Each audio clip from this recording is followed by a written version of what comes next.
Sugar microdosing has emerged as one of the more unusual and potentially concerning trends in the wellness and biohacking communities. The concept is deceptively simple.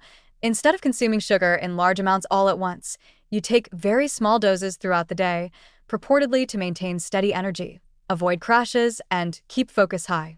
Proponents claim that tiny, carefully timed sugar hits can stabilize blood glucose, support cognitive performance, and even reduce cravings, framing it as a clever hack that allows people to enjoy the benefits of sugar without the downsides.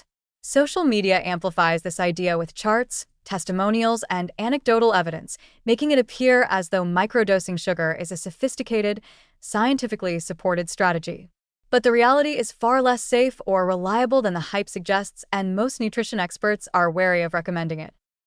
The reasoning behind sugar microdosing is grounded in a superficial understanding of glucose metabolism. Rapid spikes in blood sugar from traditional sugary snacks or drinks are followed by reactive drops, leading to fatigue, irritability, or cravings. The idea is that very small amounts of sugar consumed strategically could theoretically prevent these highs and lows, maintaining a stable supply of energy to the brain and muscles. Biohackers often pair this approach with continuous glucose monitors, CGMs, to optimize intake, adjusting doses based on real-time readings and personal experience. On paper, it looks like a clever workaround to one of the body's most basic metabolic processes. In practice, the approach is risky and largely unproven. Blood sugar regulation is highly individualized and influenced by genetics, insulin sensitivity, meal composition, activity level, sleep, and stress. Tiny sugar doses are unlikely to provide consistent, meaningful benefits across the population, and the long-term effects of this pattern have not been studied. More importantly, microdosing perpetuates a reliance on refined carbohydrates for energy, reinforcing habitual sugar consumption rather than teaching the body to derive steady energy from complex carbohydrates, fiber, protein, and fat. For people with prediabetes, insulin resistance, or other metabolic concerns, even small, repeated sugar spikes could have cumulative negative effects on insulin and glucose control over time. The trend also carries psychological risks. By framing sugar as a tool that must be administered with precision, it can foster obsession, over-tracking, or guilt around normal eating behaviors. Social media portrayals of sugar microdosing as a biohack for high performers reinforce the idea that eating naturally or intuitively is inferior to manipulating sugar intake with strict timing. For teens and young adults who are highly influenced by online wellness culture, this can create anxiety around eating, perfectionistic tendencies, and even disordered patterns where sugar is used as a controlled stimulant rather than enjoyed as part of a balanced diet. Physiologically, the practice can backfire. Small, frequent sugar doses may not prevent crashes if overall diet quality is poor.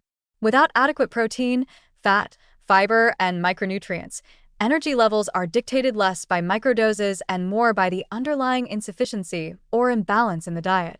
Additionally, repeated sugar exposure, even in tiny amounts, can maintain or increase cravings, making it harder to develop sustainable habits that reduce dependence on refined carbohydrates. Some users may end up consuming more total sugar throughout the day than if they had eaten it in a single snack, paradoxically increasing glycemic stress rather than reducing it. Nutritionists caution that energy stability is best achieved through holistic dietary strategies rather than relying on microdoses of sugar. Balance meals with protein, fiber-rich carbohydrates, healthy fats, and adequate hydration naturally moderate blood glucose and reduce fatigue. Regular movement, sleep, and stress management also play far larger roles in energy regulation than tiny sugar hits.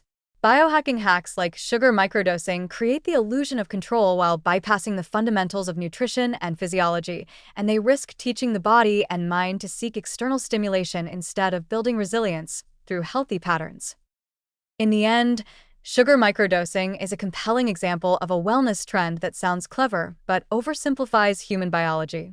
It encourages reliance on a refined, addictive substance, promotes obsessive behavior around eating, and may contribute to long-term metabolic disruption, especially in younger populations or those at risk for insulin resistance.